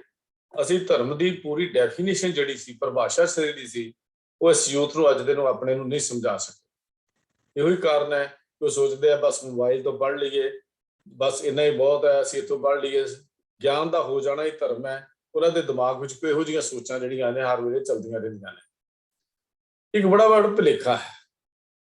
ਤਾਂ ਆਮ ਤੌਰ ਤੇ ਧਰਮ ਦੇ ਜਿਹੜੇ ਅਰਥ ਹਨ, ਉਹ ਤਿੰਨ ਵੱਖਰੇ ਵੱਖਰੇ ਕੀਤੇ ਜਾਂਦੇ ਹਨ। ਮੈਂ ਥੋੜੀ ਜਿਹੀ ਇਸ ਗੱਲ ਨੂੰ ਹੋਰ ਸਪਸ਼ਟ ਕਰਨੀ ਚਾਹੁੰਦਾ ਅਤੇ ਨਾਲ ਇਹੋ ਹੀ ਗੱਲ ਵਿਚਾਰਨੀ ਚਾਹੁੰਦਾ ਕਿ ਧਰਮ, ਸਦਾਚਾਰ ਧਰਮ ਤੋਂ ਆਜ਼ਾਦ ਹੈ ਕਿ ਧਰਮ ਤੋਂ ਬਿਨਾਂ ਵੀ ਸਦਾਚਾਰੀ ਹੋਇਆ ਜਾ ਸਕਦਾ। ਇਹ ਸਵਾਲ ਜਿਹੜੇ ਹਨ ਮੇਰੇ, ਜਿਹੜੇ ਮੈਂ ਆਪ ਜੀ ਦੇ ਨਾਲ ਅੱਜ ਉਹ ਵੀ ਸਾਂਝੇ ਕਰ ਰਿਹਾ ਹਾਂ। ਪਹਿਲੇ ਤਰ੍ਹਾਂ ਤੇ ਜਿਹੜੇ ਵੱਖਰੇ ਵੱਖਰੇ ਅਰਥ ਧਰਮ ਦੇ ਕੀਤੇ ਜਾਂਦੇ ਨੇ, ਅਕਾਲ ਪੁਰਖ ਵੱਲੋਂ ਆਕਾਸ਼ਬਾਣੀ ਜਾਂ ਇਲਹਾਮ, ਜਿਸ ਦੇ ਅਨੁਸਾਰ ਮਨੁੱਖ ਅਕਾਲ ਪੁਰਖ ਦੀ ਬੰਦਗੀ ਪੂਜਾ ਕਰਦਾ ਹੈ। ਇਹ ਅਰਥ ਉਹ ਲੋਕ ਕਰਦੇ ਹਨ ਜੋ ਕਿਸੇ ਖਾਸ ਧਾਰਮਿਕ ਜਮਾਤ ਨਾਲ ਸੰਬੰਧ ਰੱਖਦੇ ਹਨ ਤੇ ਇਹ ਸਮਝਦੇ ਹਨ ਕਿ ਇਹੀ ਜਮਾਤ ਅਸਲੀ ਸੱਚੇ ਧਰਮ ਦੇ ਉੱਤੇ ਤੁਰ ਰਹੀ ਹੈ। ਉਹ ਅਕਾਲ ਇਲਹਾਮ ਦੀ ਗੱਲ ਕਰਦੇ ਨੇ ਵੀ ਇਲਹਾਮ ਹੋ ਗਿਆ। ਦੂਜੇ ਤਰ੍ਹਾਂ ਦੇ ਲੋਕ ਨੇ ਜਿਹੜੇ ਮੂਰਖ ਲੋਕ ਨੇ, ਉਹ ਵਹਿਮਾਂ ਤੇ ਭਰਮਾਂ ਦਾ ਜਿਹੜਾ ਸਮੂਹ ਹੈ, ਜਿਸ ਤੋਂ ਇੱਕ ਵਹਿਮ ਦੀ ਪੂਜਾ ਚੱਲ ਪੈਂਦੀ ਹੈ। ਧਰਮ ਦਾ ਇਹ ਅਰਥ ਸਮਝਦੇ ਨੇ ਉਹ ਲੋਕ ਕਿ ਜਿਨ੍ਹਾਂ ਦੇ ਅੰਦਰ ਕੋਈ ਸ਼ਰਧਾ ਨਹੀਂ ਹੁੰਦੀ, ਸਿਰਫ ਡਰ ਦੇ ਪੱਖੋਂ, ਵਹਿਮ ਦੇ ਪੱਖੋਂ। ਕਈ ਵਾਰੀ ਜਿਹੜੇ ਲੋਕ ਉਹ ਪਰਮਾਤਮਾ ਦੀ ਹੋਂਦ ਨੂੰ ਵੀ ਨਹੀਂ ਮੰਨਦੇ, ਬਸ ਕੇਵਲ ਇੰਨੀ ਕੁ ਤੱਕ ਕਿ ਵਹਿਮ ਭਰਮ ਕਰਕੇ ਹੀ ਆਪਣਾ ਕੰਮ ਜਿਹੜਾ ਚਲਾਈ ਜਾਂਦੇ ਨੇ, ਉਹਨੂੰ ਹੀ ਧਰਮ ਸਮਝ ਕੇ ਬੈਠ ਜਾਂਦੇ। ਇਹ ਧਾਰਮਿਕ ਦੁਨੀਆ 'ਚ ਏਦਾਂ ਦੇ ਲੋਕ ਵੀ ਸਾਨੂੰ ਮਿਲ ਜਾਂਦੇ ਹਨ। ਤੀਜੇ ਨੇ ਚਲਾਕ ਮਨੁੱਖਾਂ ਦੇ ਘੜੇ ਹੋਏ ਨਿਯਮਾਂ ਦਾ ਇਕੱਠ, ਜੋ ਅਨਪੜ੍ਹ ਤੇ ਸਾਦਾ ਬੰਦਿਆਂ ਦੀ ਤਸੱਲੀ ਤੇ ਉਹਨਾਂ ਨੂੰ ਕਾਬੂ ਰੱਖਣ ਲਈ ਬਣਾਏ ਹੁੰਦੇ ਹਨ। ਧਰਮ ਦੀ ਬਾਬਤ ਦੇ ਖਿਆਲ ਉਹਨਾਂ ਆਦਮੀਆਂ ਦਾ ਹੈ ਜੋ ਆਪ ਤਾਂ ਧਰਮ ਉੱਤੇ ਕੋਈ ਨਿਸ਼ਚਾ ਨਹੀਂ ਰੱਖਦੇ, ਪਰ ਇਹ ਜ਼ਰੂਰ ਸਮਝਦੇ ਹਨ ਕਿ ਭੋਲੇ ਭਾਲੇ ਮਨੁੱਖਾਂ ਦੇ ਹੱਥ ਹੇਠ ਆਪਣੇ ਹੱਥ ਹੇਠ ਰੱਖਣ ਦਾ ਇੱਕ ਵਧੀਆ ਤਰੀਕਾ ਹੈ, ਉਹ ਧਰਮ ਹੈ। ਜੋ ਅੱਜ ਕੱਲ੍ਹ ਡੇਰਿਆਂ ਦੇ ਉੱਤੇ ਚੱਲ ਰਿਹਾ, ਬਾਬਿਆਂ ਦੀਆਂ ਜਿਹੜਾ ਹੁਣੇ ਜ਼ਿਕਰ ਕਰਕੇ ਹਟਿਆ, ਜੋ ਕੁਝ ਚੱਲ ਰਿਹਾ ਹੈ, ਇਹ ਉਸ ਸ਼੍ਰੇਣੀ ਦੇ ਲੋਕ ਹੁੰਦੇ ਨੇ। ਧਰਮ ਦੀ ਦੁਨੀਆ 'ਚ ਏਦਾਂ ਦੇ ਲੋਕ ਵੀ ਨੇ ਜੋ ਆਪਣਾ ਆਪ ਹੀ ਚਲਾਉਂਦੇ ਨੇ। ਬਸ ਉਹਨਾਂ ਦਾ ਮਤਲਬ, ਉਹਨਾਂ ਨੂੰ ਧਰਮ ਦਾ ਆਪਣਾ ਕੋਈ ਧਰਮ ਨਾਲ ਕੋਈ ਵਾਸਤਾ ਨਹੀਂ ਹੈ, ਲੇਕਿਨ ਉਹਨਾਂ ਦਾ ਆਪਣਾ ਹਲਵਾ ਮਾਂਡੇ ਤੱਕ ਸੀਮਤ ਹੈ, ਜਿਨ੍ਹਾਂ ਦੇ ਆਧਾਰ ਤੇ ਡੇਰੇ ਚੱਲਦੇ ਨੇ, ਲੋਕਾਂ ਨੂੰ ਭਰਮ ਭੁਲੇਖਿਆਂ ਵਿੱਚ ਪਾ ਕੇ ਬਸ ਗਿਣਤੀ ਮਿਣਤੀ ਦੇ ਪਾਠ ਕਰਾ ਲਓ, ਗਿਣਤੀ ਮਿਣਤੀ ਦੇ ਚੱਕਰ ਪਾ ਲਓ, ਇਹੋ ਜਿਹੀ ਗੱਲ ਕਰਕੇ ਹੀ ਬਸ ਧਰਮ ਦਾ ਜਿਹੜਾ ਹੋਕਾ ਜਿਹੜਾ ਲਈ ਜਾਂਦੇ ਹਨ। ਅੱਜ ਦੀ ਗੱਲ ਕਰੀਏ ਵੀ ਅੱਜ ਸਾਇੰਸ ਨੇ ਤਰੱਕੀ ਬਹੁਤ ਜ਼ਿਆਦਾ ਕਰ ਲਈ ਔਰ ਮਨੁੱਖ ਨੂੰ ਤਕਰੀਬਨ ਇੱਕ ਕਹਿ ਲਓ ਇਨਸਾਨ ਨੂੰ ਮਸ਼ੀਨੀ ਜਿਹਾ ਮਨੁੱਖ ਬਣਾ ਦਿੱਤਾ ਇਸ ਸਾਇੰਸ ਨੇ। ਮਸ਼ੀਨੀ ਮਨੁੱਖ ਜਿਹਨੂੰ ਅਸੀਂ ਕਹਿੰਦੇ ਹਾਂ, ਜਿੱਥੇ ਰੋਬੋਟ ਵੀ ਕੰਮ ਕਰ ਰਹੇ, ਕਈ ਕੁਛ ਹੋਰ ਜ਼ਿਆਦਾ ਸਰਜਰੀ ਵੀ ਕਰ ਰਹੇ ਨੇ, ਇਹੋ ਜਿਹੀਆਂ ਚੀਜ਼ਾਂ ਵੀ ਚੱਲ ਪਈਆਂ। ਤੇ ਇਹ ਸਾਇੰਸ ਨੇ ਇੱਕ ਤਕਨੀਕੀ ਜੀ ਮਸ਼ੀਨੀ ਜਿਹਾ ਮਨੁੱਖ ਜਿਹੜਾ ਹੈ ਇਨਸਾਨ ਨੂੰ ਬਣਾ ਦਿੱਤਾ ਹੈ। ਹੁਣ ਇੱਕ ਗੱਲ ਖਿਆਲ ਆਪਾਂ ਇਹ ਕਰੀਏ ਕਿ ਇਹ ਜਿਹੜੀ ਸਾਇੰਸ ਦੀ ਕੀਤੀ ਹੋਈ ਤਰੱਕੀ ਹੈ, ਠੀਕ ਹੈ, ਇਸਨੇ ਦੁਨੀਆ ਨੂੰ ਬਹੁਤ ਕੁਝ ਦਿੱਤਾ ਹੈ, ਚੰਗੀ ਚੀਜ਼ ਹੈ, ਵਧੀਆ ਚੀਜ਼ ਹੈ। ਕਿ ਇਹ ਮਨੁੱਖ ਦੇ ਅੰਦਰਲੇ ਨੂੰ ਘੜਨ ਵਿੱਚ ਕਾਮਯਾਬ ਹੋਈ ਹੈ? ਇੱਕ ਸਵਾਲ ਸਾਡੇ ਸਾਹਮਣੇ ਖੜਾ ਹੋ ਜਾਂਦਾ। ਮਨੁੱਖ ਦਾ ਅੰਦਰਲਾ ਇਹਨਾਂ ਸਾਇੰਸ ਦੇ ਸਾਧਨਾਂ ਨਾਲ ਨਹੀਂ ਘੜਿਆ ਗਿਆ, ਸਗੋਂ ਬੇਰੁਖੀ ਜੀ ਪੈਦਾ ਕੀਤੀ ਅੰਦਰਲੇ ਦੇ ਵਿੱਚ। ਮੈਂ ਹੁਣੇ ਬੇਨਤੀ ਕੀਤੀ ਹੈ ਕਿ ਅੱਜ ਦਾ ਯੂਥ ਮੋਬਾਈਲ ਦੇ ਉੱਤੇ ਬਸ ਪੜ੍ਹਨਾ ਪਸੰਦ ਕਰਦਾ, ਗਿਆਨ ਜਿਹਾ ਲੈਣਾ ਪਸੰਦ ਕਰਦਾ। ਧਰਮ ਦੇ ਮੂਲ ਸਰੋਤ ਸ਼੍ਰੀ ਗੁਰੂ ਗ੍ਰੰਥ ਸਾਹਿਬ ਜੀ ਦੇ ਕੋਲ ਬੈਠ ਕੇ ਜਾਣਾ ਪਸੰਦ ਨਹੀਂ ਕਰਦਾ, ਪਰ ਸ਼੍ਰੀ ਗੁਰੂ ਗ੍ਰੰਥ ਸਾਹਿਬ ਜੀ ਤੋਂ ਬੈਠ ਕੇ ਪਾਠ ਕਰਨਾ ਪਸੰਦ ਨਹੀਂ ਕਰਦਾ, ਮੋਬਾਈਲ ਤੋਂ ਪਾਠ ਕਰਨਾ ਪਸੰਦ ਕਰਦਾ ਹੈ, ਸੌਖਾ ਜਿਹਾ ਕੰਮ ਲੱਭਦਾ। ਤੇ ਇਹ ਮੈਨੂੰ ਤੇ ਉਹ ਲੱਗਦਾ ਵੀ ਇਹ ਜਿਹੜੇ ਸਾਡੇ ਸਾਧਨ ਬਣੇ ਸੀ ਜਿਨ੍ਹਾਂ ਤੋਂ ਅਸੀਂ ਕੁਝ ਲਾਹਾ ਲੈਣਾ ਸੀ, ਉਲਟਾ ਸਾਡੇ ਅੰਦਰਲੇ ਨੂੰ ਕਮਜ਼ੋਰ ਕਰਨ ਵਾਲੇ ਸਾਧਨ ਬਣਦੇ ਜਾਂਦੇ ਹਨ। ਸਾਡਾ ਅੰਦਰਲਾ ਜਦੋਂ ਕਮਜ਼ੋਰ ਹੋਏਗਾ ਤਾਂ ਸੁਸਾਇਟੀ ਵਧੀਆ ਨਹੀਂ ਬਣ ਸਕੇਗੀ, ਨਾ ਹੀ ਸਮਾਜ ਜਿਹੜਾ ਵਧੀਆ ਸਿਰਜਿਆ ਜਾ ਸਕੇਗਾ। ਨਵੀਂ ਇਸ ਰੋਸ਼ਨੀ ਨੇ ਮਨੁੱਖ ਨੂੰ ਸਮਾਜਿਕ ਭਲਾਈ ਲਈ ਤਾਂ ਕਈ ਕੁਝ ਤਿਆਰ ਕਰਕੇ ਦੇ ਦਿੱਤਾ, ਸਮਾਜ ਦੀ ਭਲਾਈ ਵੀ ਕੀਤੀ, ਬੜਾ ਕੁਝ ਦੇ ਦਿੱਤਾ। ਤੇ ਪਿਛਲੇ ਜਦੋਂ 19ਵੀਂ ਸਦੀ 'ਚ ਤਾਂ ਖਿਆਲ ਵੀ ਕੀਤਾ ਜਾਂਦਾ ਸੀ ਕਿ ਸਾਇੰਸ ਕੋਈ ਏਦਾਂ ਦੇ ਨਿਯਮ ਵੀ ਬਣਾ ਦੇਵੇਗੀ ਵੀ ਜਿਹਨਾਂ ਦੇ ਨਾਲ ਮਨੁੱਖ ਸੱਚਮੁੱਚ ਹੀ ਆਦਰਸ਼ਕ ਮਨੁੱਖ ਬਣ ਜਾਏਗਾ, ਪਰ ਇਹ ਗੱਲਾਂ ਸਾਰੀਆਂ ਹਵਾ ਦੇ ਵਿੱਚ ਹੀ ਰਹਿ ਗਈਆਂ, ਕਿਉਂਕਿ ਸਾਇੰਸ ਨੇ ਕੋਈ ਵੀ ਇਹੋ ਜਿਹੀ ਨਿਯਮਾਵਲੀ ਜਾਂ ਇਹੋ ਜਿਹੇ ਨਿਯਮ ਜਿਹੜੇ ਹਨ ਸਦਾਚਾਰਕ ਉਹ ਤਿਆਰ ਨਹੀਂ ਕਰ ਸਕੀ ਜਿਹੜੇ ਧਰਮ ਦੀ ਥਾਂ ਲੈ ਸਕਦੇ ਹੋਣ, ਜਾਂ ਧਰਮ ਦੀ ਥਾਂ ਤੇ ਕੇਵਲ ਸਾਇੰਸ ਨੂੰ ਹੀ ਸੀਮਿਤ ਕਰ ਦਿੱਤਾ ਜਾਵੇ। ਇਹ ਸਗੋਂ ਇਸ ਦੇ ਉਲਟ ਦੇਸ਼ ਜਿਹੜੇ ਨੇ ਉਹ ਹਥਿਆਰ ਬਣਾਉਣ ਦੀ ਦੌੜ ਚਾਲ ਵਿੱਚ, ਜਾਂ ਆਪਾਂ ਕਹਿ ਲਈਏ ਵੀ ਇੱਕ ਸੈਕਿੰਡ ਦੇ ਵਿੱਚ ਦੁਨੀਆ ਨੂੰ ਖਤਮ ਕਰਨ ਵਾਲੀ ਭੇਡ ਚਾਲ ਦੇ ਵਿੱਚ ਵੀ, ਜਿਹਨੂੰ ਅਸੀਂ ਕਹਿੰਦੇ ਨਿਊਕਲੀਅਰ ਜਿਹੜਾ ਬੰਬ ਹਨ ਉਹਨਾਂ ਨੂੰ ਬਣਾਉਣ ਦੇ ਵਿੱਚ ਹੀ ਸਾਰਾ ਜ਼ੋਰ ਲਾਇਆ। ਇਹਦੇ ਵਿੱਚ ਸਮਾਜ ਦੀ ਕੋਈ ਭਲਾਈ ਨਹੀਂ ਸੀ, ਸਿਰਫ ਆਪਣਾ ਦਬਦਬਾ ਬਣਾਉਣ ਲਈ ਇੱਕ ਦੇਸ਼ ਨੇ ਦੂਜੇ ਦੇਸ਼ ਦੇ ਉੱਤੇ ਆਪਣਾ ਦਬਦਬਾ ਬਣਾਉਣ ਲਈ, ਆਪਣਾ ਰੋਹ ਜਮਾਉਣ ਦੇ ਲਈ ਇਹ ਕੰਮ ਜਿਹੜੇ ਸੀ ਕੀਤੇ। ਤੋ ਇਹ ਗੱਲ ਕਹਿ ਲਈਏ ਕਿ ਜੇ ਦੁਨੀਆ ਦੇ ਵਿੱਚ ਇਮਾਨਦਾਰੀ, ਤਰਸ, ਦਇਆ, ਭਲੇ ਮਾਨਸੀ ਜਾਂ ਸ਼ਰੀਫਪੁਣਾ ਜਾਂ ਸਾਊਪੁਣਾ ਹੈ ਤਾਂ ਉਹ ਸਾਇੰਸ ਕਰਕੇ ਨਹੀਂ ਹੈ, ਜਾਂ ਸਾਇੰਸ ਦੀ ਉન્નਤੀ ਕਰਕੇ ਨਹੀਂ ਹੈ। ਉਹ ਹੈ ਤਾਂ ਕੇਵਲ ਮਨੁੱਖ ਦੇ ਅੰਦਰ ਦੀ ਘੜੀ ਹੋਈ ਘਾਟ ਕਰਕੇ ਹੀ ਹੈ, ਜੋ ਧਰਮ ਨੇ ਹੀ ਕਰਨੀ ਹੈ ਜਾਂ ਧਰਮ ਦੇ ਅਸੂਲਾਂ ਨੇ ਹੀ ਕਰਨੀ ਹੈ। ਇਹ ਗੱਲ ਸਪਸ਼ਟ ਹੀ ਸਾਡੇ ਸਾਹਮਣੇ ਆਉਂਦੀ ਹੈ। ਚੰਗਾ ਆਚਰਨ, ਮਨੁੱਖਤਾ, ਸਹਿਨਸ਼ੀਲਤਾ, ਖਿਆਲਾਂ ਦੀ ਪਵਿੱਤਰਤਾ, ਪਿਓਰਿਟੀ, ਬਿਲਕੁਲ ਖਿਆਲਾਂ ਦੀ ਪਵਿੱਤਰਤਾ, ਨੇਕ ਨੀਤੀ, ਇਹਦੇ ਦੁਸ਼ਮਣ ਉਲਟ ਦੂਜੇ ਪਾਸੇ ਹਨ। ਕਾਮ, ਕ੍ਰੋਧ, ਲੋਭ, ਮੋਹ, ਹੰਕਾਰ ਇਹਦੇ ਦੁਸ਼ਮਣ ਹਨ। ਇੱਕ ਪਾਸੇ ਸਾਡੇ ਜਿਹੜੇ ਚੰਗੀਆਂ ਚੀਜ਼ਾਂ ਨੇ, ਇੱਕ ਪਾਸੇ ਉਲਟੀਆਂ ਚੀਜ਼ਾਂ ਨੇ। ਸਾਇੰਸ ਨੇ ਮਨੁੱਖੀ ਇੱਛਾਵਾਂ ਨੂੰ ਘਟਾਇਆ ਨਹੀਂ ਹੈ, ਸਗੋਂ ਸਾਇੰਸ ਨੇ ਮਨੁੱਖੀ ਇੱਛਾਵਾਂ ਨੂੰ ਹੋਰ ਵਧਾਇਆ ਹੈ। ਜਿਵੇਂ ਜਿਵੇਂ ਸਾਧਨ ਬਣੇ ਹਨ, ਮਨੁੱਖ ਦੇ ਅੰਦਰ ਤ੍ਰਿਸ਼ਨਾ ਵੀ ਉਨੀ ਹੀ ਵੱਧਦੀ ਚਲੀ ਗਈ ਹੈ। ਵੱਡੇ ਵੱਡੀਆਂ ਗੱਡੀਆਂ, ਵੱਡੇ ਵੱਡੇ ਸਾਧਨ ਲੈਣ ਦੀ ਦੌੜ ਜਿਹੜੀ ਹੈ ਮਨੁੱਖ ਅੰਦਰ ਲੱਗੀ ਗਈ ਹੈ। 1.5 ਲੱਖ ਦਾ ਮੋਬਾਈਲ ਤੁਸੀਂ ਜੇਬ 'ਚ ਪਾ ਕੇ, ਜਿਹੜਾ ਮੋਬਾਈਲ ਤੁਹਾਨੂੰ 5,000 10,000 ਤੇ ਵੀ ਕੰਮ ਕਰ ਸਕਦਾ ਸੀ, ਅਸੀਂ 1.5 ਲੱਖ ਦਾ ਮੋਬਾਈਲ ਆਪਣੀ ਜੇਬ 'ਚ ਪਾ ਕੇ ਸ਼ਾਇਦ ਇਹ ਸਮਝ ਬੈਠਦੇ ਹਾਂ ਕਿ ਇਹਦੇ 'ਚ ਸਾਨੂੰ ਸੁੱਖ ਮਿਲ ਜਾਏਗਾ। ਭੁਲੇਖਾ ਲੱਗ ਗਿਆ ਬੜਾ ਵੱਡਾ, ਬੜੀ ਵੱਡੀਆਂ ਗਲਤੀਆਂ ਸਾਨੂੰ ਲੱਗ ਗਈਆਂ। ਤਾਂ ਇਹਦੇ ਨਾਲ ਮੈਂ ਜਿਹੜੀ ਗੱਲ ਕਰ ਰਿਹਾ ਸੀ, ਜਿਹੜਾ ਕੰਮ ਸਾਡਾ 10,000 ਨਾਲ ਚੱਲ ਸਕਦਾ ਸੀ, ਅਸੀਂ 1.5 ਲੱਖ ਰੁਪਏ, ਇੰਡੀਅਨ ਦੀ ਗੱਲ ਕਰ ਰਿਹਾ ਵੀ 1.5 ਲੱਖ ਰੁਪਏ ਉਹ ਖਰਚ ਕੇ ਵੀ ਕੀ ਇਹ ਤ੍ਰਿਸ਼ਨਾ ਦਾ ਵਾਧਾ ਹੈ, ਇਹ ਮਨੁੱਖ ਦੇ ਅੰਦਰ ਲਾਲਚ ਦਾ ਵਾਧਾ ਹੈ, ਮਨੁੱਖ ਦੇ ਅੰਦਰ ਆਪਾ ਭਾਵ ਉਜਾਗਰ ਕਰਨ ਦਾ ਵਾਧਾ ਹੈ, ਆਪਣੀ ਹਉਮੈ ਨੂੰ ਪੱਠੇ ਪਾਉਣ ਦਾ ਇੱਕ ਸਾਧਨ ਹੈ। ਜਿਹੜੀਆਂ ਚੀਜ਼ਾਂ ਅਸੀਂ ਦੇਖਦੇ ਹਾਂ ਸਮਾਜ ਦੇ ਵਿੱਚ, ਜੇ ਇਹ ਨਵੇਂ ਤੋਂ ਨਵੇਂ ਰੋਜ਼ ਚੀਜ਼ਾਂ ਅਸੀਂ ਲੈਣੀਆਂ, ਮੇਰਾ ਕਹਿਣ ਦਾ ਮਤਲਬ ਇਹਨਾਂ ਚੀਜ਼ਾਂ ਨੇ ਜਿੱਥੇ ਤਰੱਕੀ ਕਰਕੇ ਸਾਧਨ ਦਿੱਤੇ, ਇਹਨੇ ਤ੍ਰਿਸ਼ਨਾ ਦੇ ਅੰਦਰ ਹੋਰ ਵਾਧਾ ਜਿਹੜਾ ਸੀ ਉਹ ਸਾਡੇ ਅੰਦਰ ਕਰ ਦਿੱਤਾ। ਲੋਭ ਤੇ ਕ੍ਰੋਧ ਵਧੀਆਂ ਹੋਈਆਂ ਇੱਛਾਵਾਂ ਦੇ ਅਸਲ ਸਾਥੀ ਹੁੰਦੇ ਨੇ, ਜਿਹੜੇ ਲੋਭ ਤੇ ਕ੍ਰੋਧ ਹਨ। ਇਹਨਾਂ ਦੋਵਾਂ ਨੇ ਦਾ ਜਿਹੜਾ ਸਾਡੇ ਮਨੁੱਖੀ ਜੀਵਨ ਵਿੱਚ ਇੱਕ ਬੜਾ ਹੀ ਡੂੰਘਾ ਤੇ ਡਰਾਉਣਾ ਜਿਹਾ ਰੋਲ ਪਲੇ ਕਰਦੇ ਹਨ। ਇਹ ਜਿਹੜੇ ਲੋਭ ਤੇ ਕ੍ਰੋਧ ਜਿਹੜੀਆਂ ਦੋ ਚੀਜ਼ਾਂ ਹਨ, ਉਹਦਾ ਕਾਰਨ ਇਹ ਹੈ ਕਿ ਮਨੁੱਖੀ ਇੱਛਾਵਾਂ ਲੋਭ ਤੇ ਕ੍ਰੋਧ ਨੂੰ ਕਾਬੂ ਕਰਨ ਲਈ ਆਤਮਿਕ ਕੀਮਤਾਂ ਜਾਂ ਜ਼ਮੀਰ ਜਾਂ ਅੰਦਰਲੀ ਆਵਾਜ਼ ਸੁਣਨ ਦੀ ਸ਼ਕਤੀ ਨੂੰ ਘੱਟ ਹੀ ਕਰ ਦਿੰਦੀਆਂ ਹਨ। ਇਹ ਜਿਹੜੀਆਂ ਲੋਭ ਤੇ ਕ੍ਰੋਧ ਹਨ, ਇਹ ਮਨੁੱਖ ਨੂੰ ਅੰਦਰਲੀ ਸ਼ਕਤੀ ਜਿਹੜੀ ਹੈ ਉਹਨੂੰ ਕਮਜ਼ੋਰ ਕਰਦੀਆਂ ਨੇ। ਅੰਦਰਲੀ ਆਵਾਜ਼ ਵੀ ਨਹੀਂ ਸੁਣਨ ਦਿੰਦੀਆਂ ਕਿ ਅੰਦਰ ਉਹਦੀ ਆਵਾਜ਼ ਕੀ ਹੈ, ਅੰਦਰ ਕੀ ਹੈ, ਮਨੁੱਖ ਦੇ ਅੰਦਰ ਕੀ ਚੱਲ ਰਿਹਾ ਹੈ, ਉਹਨੂੰ ਵੀ ਨਹੀਂ ਸੁਣਨ ਦਿੰਦੀਆਂ। ਤੋ ਇਸ ਸਾਇੰਸ ਨੇ ਦੇ ਗਿਆਨ ਨੇ ਕਾਮ ਕ੍ਰੋਧ ਲੋਭ ਨੂੰ ਘਟਾਉਣ ਦਾ ਯਤਨ ਨਹੀਂ ਕੀਤਾ, ਨਾ ਹੀ ਉਹ ਕਰ ਸਕਦਾ ਹੈ, ਕਿਉਂਕਿ ਉਹਦੇ ਕੋਲੇ ਸਾਧਨ ਹੀ ਨਹੀਂ ਹਨ। ਇਸ ਦੇ ਉਲਟ ਇਹਨਾਂ ਨੂੰ ਵਧਾਉਣ ਦੇ ਲਈ ਬੜੀ ਤੇਜ਼ ਰਫ਼ਤਾਰੀ, ਤੇਜ਼ ਸਪੀਡ ਦੇ ਨਾਲ ਉਹਨਾਂ ਨੇ ਇਹਦੇ ਵਿੱਚ ਹੋਰ ਵਾਧਾ ਕੀਤਾ, ਜਿਨ੍ਹਾਂ ਦਾ ਨੰਗਾ ਨਾਚ ਅਸੀਂ ਰੋਜ਼ ਸੜਕਾਂ ਤੇ ਹੁੰਦਾ ਦੇਖਦੇ ਹਾਂ। ਇਹ ਤੁਸੀਂ ਆਪ ਸਾਰਿਆਂ ਨੂੰ ਪਤਾ ਹੈ, ਮੈਂ ਜ਼ਿਆਦਾ ਸਮਾਂ ਇਸ ਪਾਸੇ ਨਾ ਲਾਵਾਂ।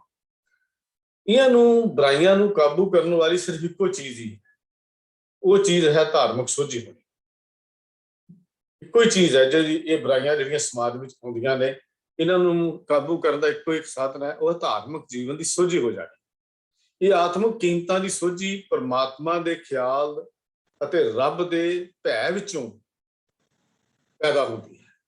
ਰੱਬ ਦੇ ਭੈ ਵਿੱਚੋਂ ਪੈਦਾ ਹੁੰਦੀ। ਹੁਣ ਜੇ ਅਸੀਂ ਇੱਥੇ ਹੀ ਆ ਕੇ ਕਹਿ ਦਈਏ ਵੀ ਰੱਬ ਹੈ ਹੀ ਕੋਈ ਨਹੀਂ, ਉਹਦੀ ਹੋਂਦ ਹੀ ਕੋਈ ਨਹੀਂ, ਕੁਦਰਤੀ ਸਾਰਾ ਕੁਛ ਹੈ, ਤਾਂ ਫਿਰ ਸਾਡੇ ਅੰਦਰੋਂ ਭੈ ਵੀ ਚਲਾ ਜਾਏਗਾ, ਭਾਵਨੀ ਵੀ ਚਲੀ ਜਾਏਗੀ। ਤੇ ਜਿੱਥੇ ਭੈ ਤੇ ਭਾਵਨੀ ਚਲੀ ਜਾਏਗੀ, ਗੁਰੂ ਕੇ ਪਿਆਰ ਵਾਲੇ, ਉੱਥੇ ਫਿਰ ਇਹ ਸਾਨੂੰ ਅੰਦਰਲੀਆਂ ਕਦਰਾਂ ਕੀਮਤਾਂ ਦੀ ਜਿਹੜੀ ਸਮਝ ਹੈ, ਉਹ ਸੋਝੀ ਜਿਹੜੀ ਹੈ ਉਹ ਨਹੀਂ ਹੋ ਸਕਦੀ।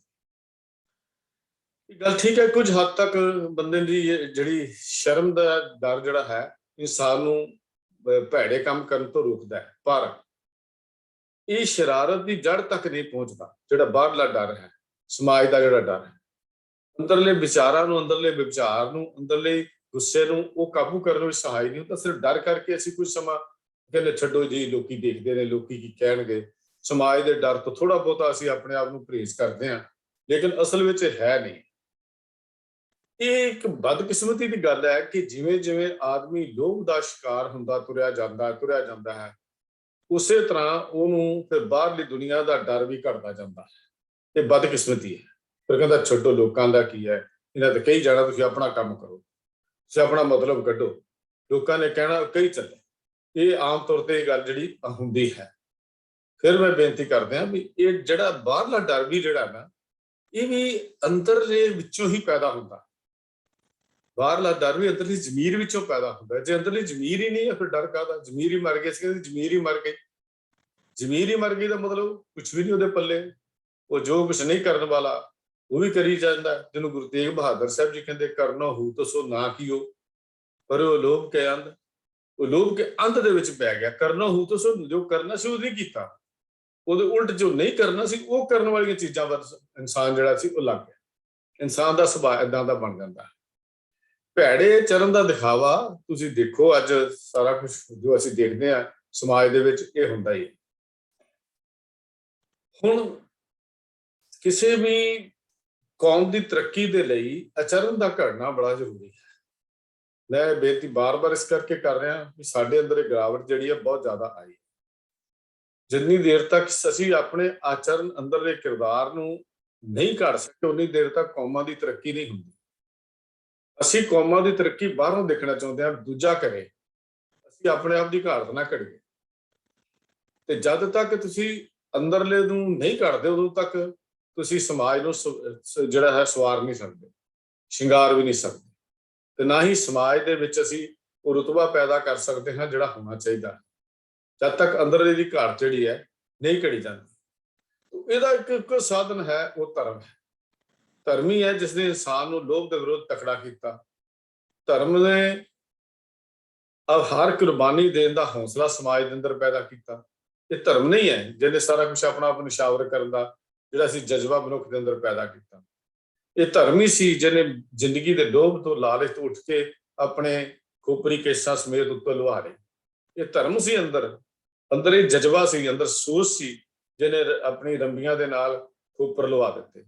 ਇਹੋ ਹੀ ਸੋਚ ਸੀ ਜਿਹਨੇ ਆਰੇ ਦੇ ਦੰਦਿਆਂ ਥੱਲੇ ਆਪਣਾ ਫੀਤਾ ਫੀਤਾ ਕਰਵਾ ਦਿੱਤਾ। ਇਹ ਜ਼ਿੰਦਗੀ ਦੇ ਜੀਵਨ ਦਾ ਲੋਭ ਜਿਹੜਾ ਸੀ ਉਹ ਖਤਮ ਹੋ ਗਿਆ। ਜ਼ਿੰਦਗੀ ਦੇ ਵਿੱਚ ਮਨੁੱਖ ਲੋਭ ਕਰਦਾ ਹੈ, ਮੈਂ ਜੀਣਾ, ਮੈਂ ਕਿਉਂ ਮਰਾਂ। ਅੱਜ 90 ਸਾਲ ਦਾ ਬੰਦਾ ਤੁਰਨਾ ਵੀ ਜਿਹਨੂੰ ਔਖਾ ਲੱਗਦਾ, ਉਹ ਵੀ ਕਹਿੰਦਾ ਮੈਂ ਮੌਤ ਦੇਖ ਕੇ ਨਾ ਨਾ ਨਾ, ਅਜੇ ਤਾਂ ਮੈਂ ਬੜੇ ਸਾਲ ਹੋਰ ਜੀਣਾ, ਅਜੇ ਤਾਂ ਫਲਾਣਾ ਦੇਖਣਾ, ਪੁਰਤਰਿਆਂ ਪਰੋਤਰਿਆਂ ਦੇ ਵਿਆਹ ਦੇਖਣੇ, ਮੈਂ ਤੇ ਫਲਾਣਾ ਕੁਝ ਕਰਨਾ। ਇਹ ਪਕੜ ਕਿੱਥੋਂ ਸੀ? ਕਿਉਂਕਿ ਸਮਾਜ ਦੀ ਅੰਦਰਲੀ ਘਾਟ ਨਹੀਂ ਘੜੀ ਗਈ। ਜਿਨ੍ਹਾਂ ਦੀ ਇਹ ਪਕੜ ਖਤਮ ਹੋਈ ਹੈ, ਉਹਨਾਂ ਨੇ ਸ਼ਬਦ ਵਿੱਚੋਂ ਜੀਵਨ ਦੇ ਵਿੱਚ ਪਕੜ ਨੂੰ ਖਤਮ ਕੀਤਾ ਹੈ, ਔਰ ਸ਼ਬਦ ਨੇ ਉਹਨਾਂ ਦੇ ਅੰਦਰ ਨੂੰ ਘੜਿਆ ਹੈ। ਤੇ ਜਿਹੜੇ ਸ਼ਬਦ ਨੂੰ ਨਹੀਂ ਜੀਵਨ ਦਾ ਆਧਾਰ ਨੂੰ ਬਣਾ ਸਕੇ, ਗੁਰੂ ਅਮਰਦਾਸ ਮਹਾਰਾਜ ਨੇ ਬੜਾ ਕਮਾਲ ਦਾ ਬੋਲ ਲਿਖਿਆ। ਕਹਿੰਦੇ ਜਿਨ੍ਹਾਂ ਨੇ ਸ਼ਬਦ ਨਹੀਂ ਨਾ ਆਪਣੇ ਜੀਵਨ ਵਿੱਚ ਧਾਰਨ ਕੀਤਾ, ਉਹ ਤਾਂ ਕਾਕਰੋਚ ਵਰਗੇ ਗੰਦੇ ਗੰਦ ਦੇ ਕੀੜੇ ਹਨ। ਉਹਨਾਂ ਨੂੰ ਗੰਦ ਸਮਾਜ ਵਿੱਚ ਮਨੁੱਖਤਾ ਦਾ ਦਰਜਾ ਨਹੀਂ ਮਿਲਿਆ, ਗੰਦਗੀ ਦੇ ਕੀੜੇ ਕਿਹਾ।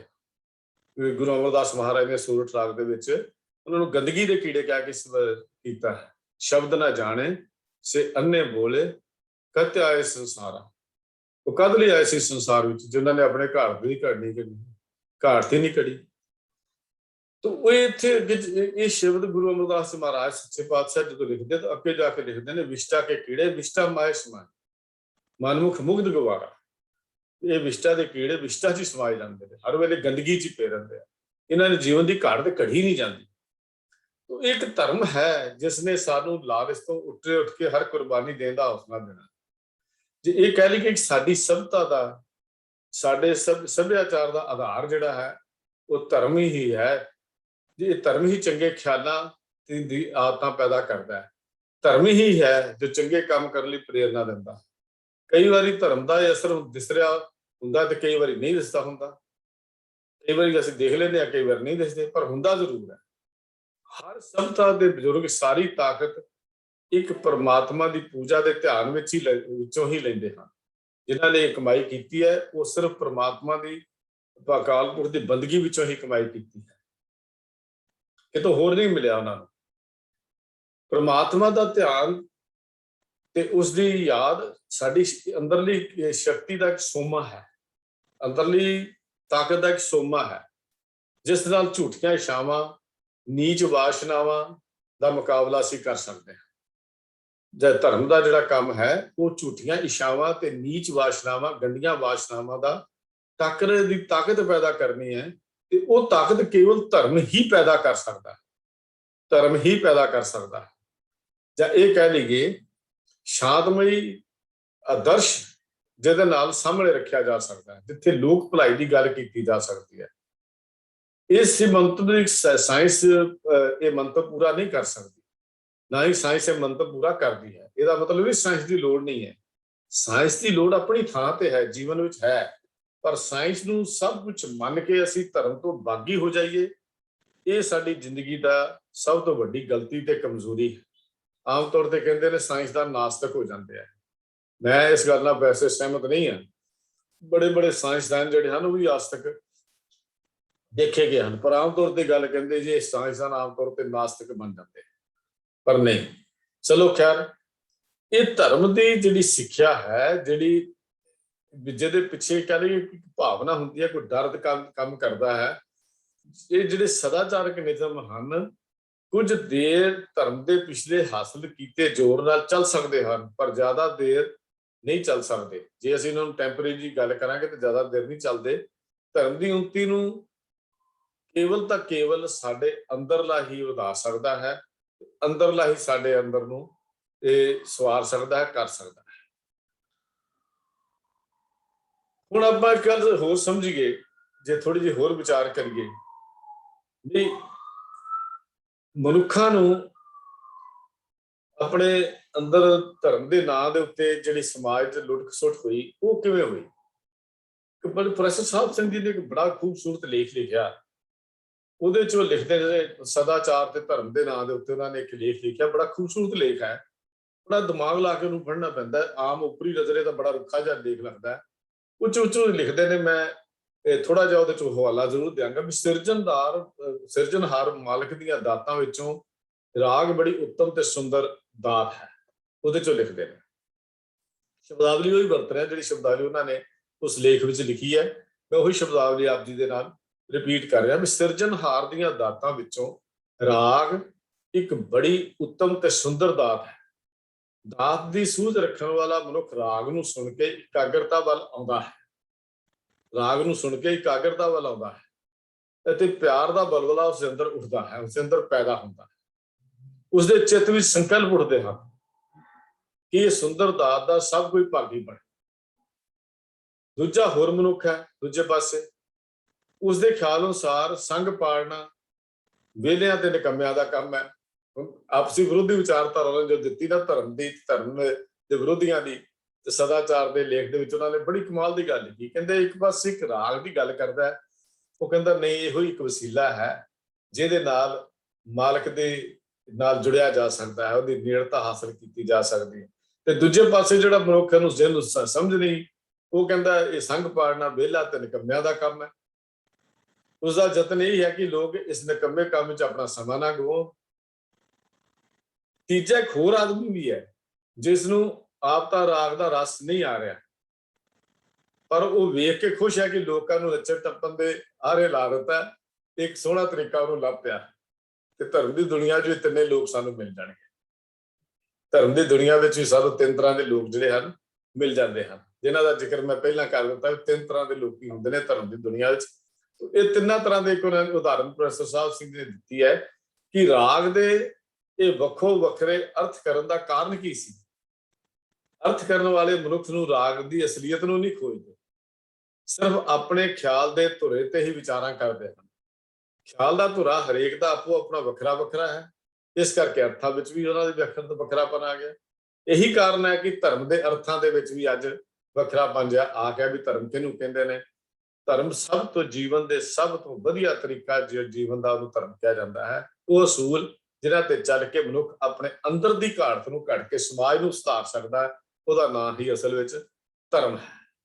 ਤਾਂ ਧਰਮ ਭਾਵ ਦਾ ਫਿਰ ਮੂਲ ਕਾਰਨ ਕੀ ਹੋਇਆ, ਅਗਲੀ ਗੱਲ ਆਪਾਂ ਹੋਰ ਵਿਚਾਰ ਕਰ ਲਈਏ।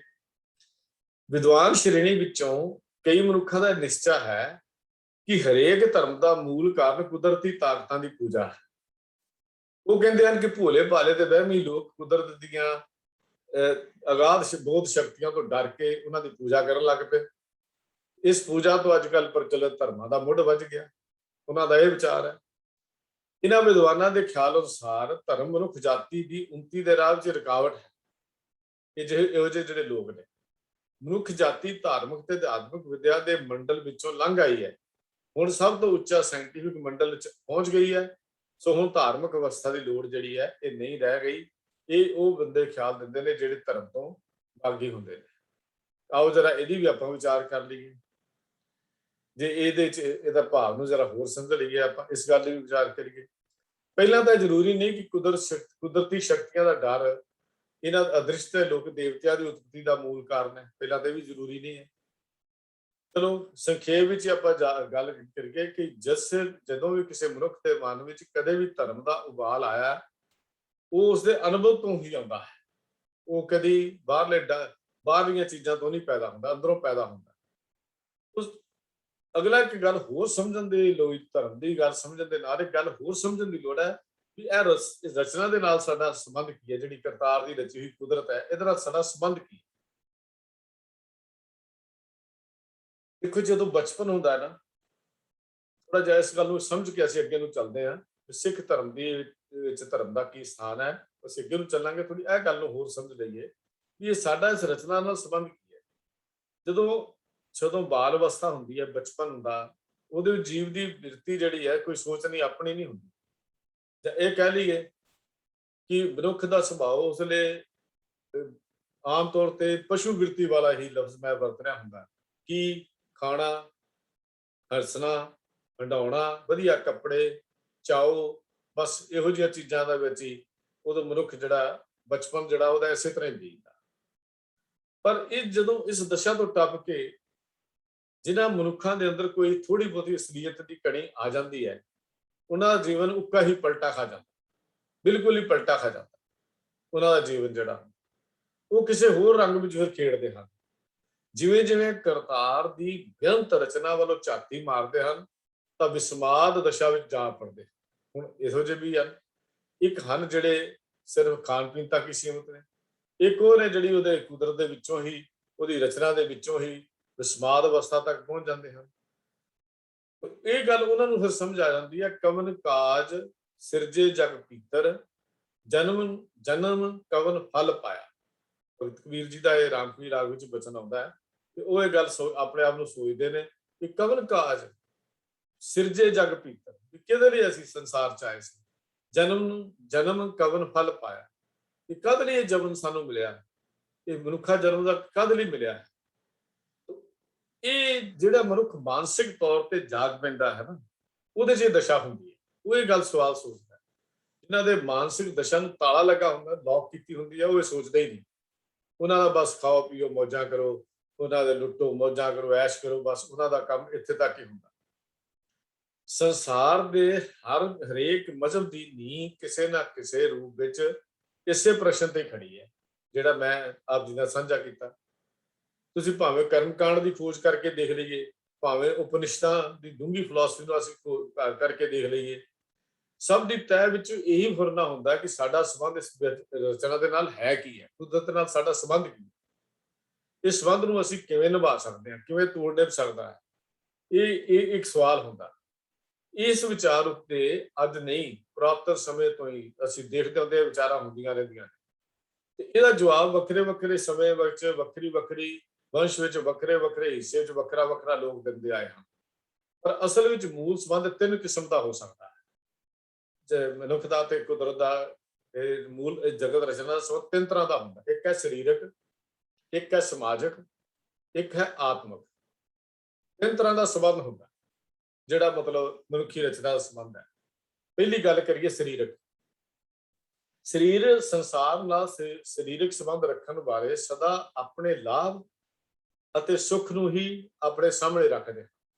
ਹੁਣ ਤਿੰਨ ਤਰ੍ਹਾਂ ਦੀ ਸੰਬੰਧ ਦੀ ਮੈਂ ਗੱਲ ਕੀਤੀ ਹੈ। ਜ਼ਰੂਰ ਸਾਨੂੰ ਇਹ ਗੱਲਾਂ ਦਾ ਪਤਾ ਹੋਣਾ ਚਾਹੀਦਾ ਹੈ ਕਿ ਅਸੀਂ ਜਿਸ ਸੁਸਾਇਟੀ 'ਚ ਵਿਚਰਦੇ, ਕਿਹੋ ਜਿਹੇ ਲੋਕਾਂ ਦਾ ਸਾਡਾ ਵਾਹ ਪੈਂਦਾ, ਕਿਸ ਦੀ ਸੁਸਾਇਟੀ, ਅਸੀਂ ਕਿੱਥੇ ਖੜੇ ਆ, ਸਾਡੇ ਅੰਦਰ ਕੀ ਹੈ, ਅਸੀਂ ਆਪਣੇ ਅੰਦਰਲੇ ਵਿਚਾਰ ਦੀ ਗੱਲ ਕਰ ਲਈਏ, ਉਹ ਵੀ ਸਾਰਾ ਕੁਝ ਸੋਚ ਕੇ ਇਹ ਪਹਿਲਾਂ ਇਹ ਚੀਜ਼ਾਂ ਪਤਾ ਹੋਣਗੀਆਂ ਤਾਂ ਸਿਆਲੇ ਦੁਆਲੇ ਦੀ ਸਮਝ ਤਾਂ ਸਾਨੂੰ ਸਮਝ ਆਏਗੀ ਕਿ ਸੰਸਾਰ ਨਾਲ ਸਰੀਰਕ ਸੰਬੰਧ ਰੱਖਣ ਵਾਲੇ ਸਦਾ ਆਪਣੇ ਲਾਭ ਅਤੇ ਸੁੱਖ ਨੂੰ ਹੀ ਹਮੇਸ਼ਾ ਆਪਣੇ ਸਾਹਮਣੇ ਰੱਖ ਕੇ ਜੀਵਨ ਜਿਉਂਦੇ ਹਨ। ਭਾਵੇਂ ਉਹਨਾਂ ਦੇ ਮਨੋਰਥ ਦੀ ਪੂਰਤੀ ਵਿੱਚ ਕਿਸੇ ਹੋਰ ਦਾ ਨੁਕਸਾਨ ਤੇ ਭਾਵੇਂ ਕਲੇਸ਼ ਤੇ ਭਾਵੇਂ ਝਗੜਾ ਹੁੰਦਾ ਹੋਵੇ, ਉਹਨਾਂ ਨੂੰ ਇਸ ਗੱਲ ਦੀ ਕੋਈ ਪਰਵਾਹ ਨਹੀਂ। ਇਸ ਗੱਲ ਦਾ ਜ਼ਿਕਰ ਗੁਰੂ ਸਾਹਿਬ ਜੀ ਨੇ ਬਾਣੀ 'ਚ ਗੁਰੂ ਰਾਮਦਾਸ ਮਹਾਰਾਜ ਸੱਚੇ ਪਾਤਸ਼ਾਹ ਕਹਿੰਦੇ ਨੇ, ਨਿਤ ਦਿਨ ਰਾਤ ਲਾਲਚ ਕਰੇ ਭਰਮੈ ਭਰਮਾਇਆ, ਬੇਗਾਰ ਫਿਰੇ ਬੇਗਾਰੀਆ ਸਿਰ ਭਾਰ ਉਠਾਇਆ। ਬਸ ਉਹ ਇਸੇ ਕੰਮ ਦੇ ਵਿੱਚ ਹੀ ਸਾਰੀ ਜ਼ਿੰਦਗੀ ਨੂੰ ਅੱਗੇ ਤੁਰਦਾ ਕਰਦਾ ਹੈ। ਇਹ ਢਹਿੰਦੀ ਕਲਾ ਵਾਲੇ ਮਨੁੱਖ ਜਿਹੜੇ ਨੇ, ਇਹ ਢਹਿੰਦੀ ਕਲਾ ਮੈਂ ਉਹਨਾਂ ਨੂੰ ਕਹਿ ਰਿਹਾ ਵੀ ਢਹਿੰਦੀ ਕਲਾ ਵਾਲੇ ਮਨੁੱਖ ਜਿਹੜੇ ਇਹ ਸੁੱਖਾਂ ਨੂੰ ਲੱਭਣ ਲਈ ਤੇ ਦੁੱਖਾਂ ਤੋਂ ਬਚਣ ਲਈ ਆਪਣੇ ਸੰਸਾਰਿਕ ਉਦਮ ਵਿੱਚ ਆਪਣੇ ਮੂਲ ਪਰਮਾਤਮਾ ਨੂੰ ਵਿਸਾਰ ਕੇ ਫਿਰ ਕੁਦਰਤ ਦੀ ਰਚਨਾ ਦੇ ਜਿਹੜੇ ਉਪਾਸ਼ਕ ਬਣ ਜਾਂਦੇ ਹਨ, ਉਹਦੀ ਰਚੀ ਹੋਈ ਰਚਨਾ ਦੇ ਉਪਾਸ਼ਕ ਬਣ ਜਾਂਦੇ, ਦੇਵੀ ਦੇਵਤਿਆਂ ਦੇ ਜਾਂ ਕੁਦਰਤ ਦੀ ਅੱਗ ਦਾ, ਪਾਣੀ ਦਾ, ਜੋ ਕੁਛ ਚੱਲਦਾ ਕੁਦਰਤ ਦੀ ਰਚਨਾ ਦੇ, ਉਹਦੇ ਉਪਾਸ਼ਕ ਜਿਹੜੇ ਬਣ ਜਾਂਦੇ। ਕਿਉਂਕਿ ਉਹਨਾਂ ਨੂੰ ਆਪਣਾ ਦੁੱਖ ਸੁੱਖ ਚਾਹੀਦਾ। ਉਹ ਕਹਿੰਦਾ ਇਹ ਚੋਂ ਸੁੱਖ ਮਿਲਦਾ, ਚਲੋ ਇਹਨੂੰ ਪਾਣੀ ਪਾ ਲਓ, ਇਹ ਚੋਂ ਦੁੱਖ ਮਿਲਦਾ, ਚਲੋ ਇਹਦੀ ਪੂਜਾ ਕਰ ਲਓ। ਉਹਨੂੰ ਸਿਰਫ ਆਪਣੇ ਸਰੀਰਕ ਬਾਹਰ ਦੇ ਦੁੱਖਾਂ ਦੀ ਕਹਾਣੀ ਤੱਕ ਹੀ ਉਹਨਾਂ ਦਾ ਜੀਵਨ ਜਿਹੜਾ ਹੈ ਉਹ ਸਮਝ ਹੁੰਦਾ ਹੈ। ਦੂਜੇ ਸਮਾਜਿਕ ਅਵਸਥਾ ਦੀ ਗੱਲਬਾਤ। ਸਮਾਜਿਕ ਅਵਸਥਾ ਅਸਲ ਵਿੱਚ ਪਹਿਲੀ ਅਵਸਥਾ ਦਾ ਥੋੜਾ ਜਿਹਾ ਹੋਰ ਅੱਗੇ ਡਿਟੇਲ ਵਿਸਥਾਰ ਹੈ। ਇੱਥੇ ਆਪਣਾ ਮਨੁੱਖ ਆਪਣੇ ਕੁਟੁੰਬ ਜਾਂ ਪੰਥ ਜਾਂ ਦੇਸ਼ ਦਾ ਸੁੱਖ ਨੂੰ ਸਰੀਰਕ ਸੁੱਖ ਨਾਲੋਂ ਜ਼ਿਆਦਾ ਜ਼ਰੂਰੀ ਸਮਝਦਾ ਹੈ। ਇੱਕ ਮਿੰਟ ਕਿਉਂ ਮੈਂ ਚਾਹੁੰਦਾ ਜੀ,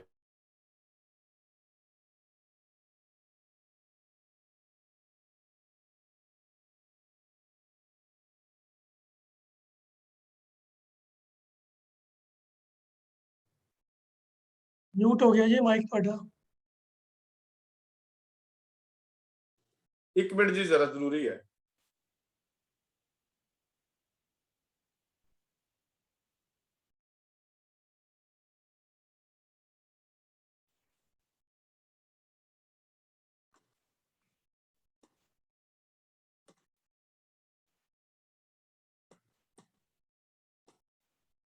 ਮਾਫ ਕਰਨਾ ਜੀ, ਮੇਰਾ ਆਪਣਾ ਵੀ ਲਿੰਕ ਟੁੱਟ ਜਾਂਦਾ ਇਸ ਹਿਸਾਬ ਨਾਲ। ਮੈਂ ਗੱਲ ਕਿੱਥੇ ਕਰਦਾ ਸੀ ਮੈਨੂੰ ਵੀ ਭੁੱਲ ਜਾਂਦਾ, ਬਾਹਰੋਂ ਬੈਲ ਹੋਈ ਜਾਂਦੀ ਸੀ। ਆਪਕੋ ਖਿਮਾ ਚਾਹ ਰਹੇ ਹਾਂ ਬਾਰ ਬਾਰ। ਤੋ ਜਿਹੜੀ ਦੂਜੀ ਗੱਲ ਆਪਾਂ ਕੀਤੀ ਸੀ ਵੀ ਜਿਹੜੇ ਲੋਕੀ ਇੱਕ ਤਾਂ ਆਪਣੇ ਸਰੀਰ ਦੇ ਨਾਲ ਜੁੜੇ ਹੋਏ ਜਾਂ ਆਪਣੀ ਸੋਚ ਤੱਕ ਹੀ ਲੋਕੀ ਸੀਮਤ ਰਹਿੰਦੇ ਨੇ, ਦੂਜੇ ਥੋੜਾ ਜਿਹਾ ਉੱਪਰ ਉੱਠਦੇ ਆ ਵੀ ਉਹਦੇ ਚ ਸਮਾਜ ਦੀ ਜਾਂ ਪੰਥ ਦੀ ਜਾਂ ਦੇਸ਼ ਦੀ ਸੇਵਾ ਦੀ ਇਹ ਆਪਣੇ ਸੁੱਖ ਨਾਲੋਂ ਜ਼ਿਆਦਾ ਜ਼ਰੂਰੀ ਸਮਝ ਲੈਂਦੇ ਨੇ ਤੇ ਉਹਦੇ ਵਿੱਚ ਆਪਣੇ ਸਰੀਰਕ ਸੁੱਖ ਦੀ ਪਰਵਾਹ ਨਹੀਂ ਕਰਦੇ, ਪਰ ਅਜੇ ਵੀ ਉਹ ਸਿਰਜਣਹਾਰ ਮਾਲਕ ਦੀ ਇੱਕ ਨਿੱਕੇ ਜਿਹੇ ਹਿੱਸੇ ਨਾਲ ਹੀ ਜੁੜੇ ਹੋਏ ਹਨ।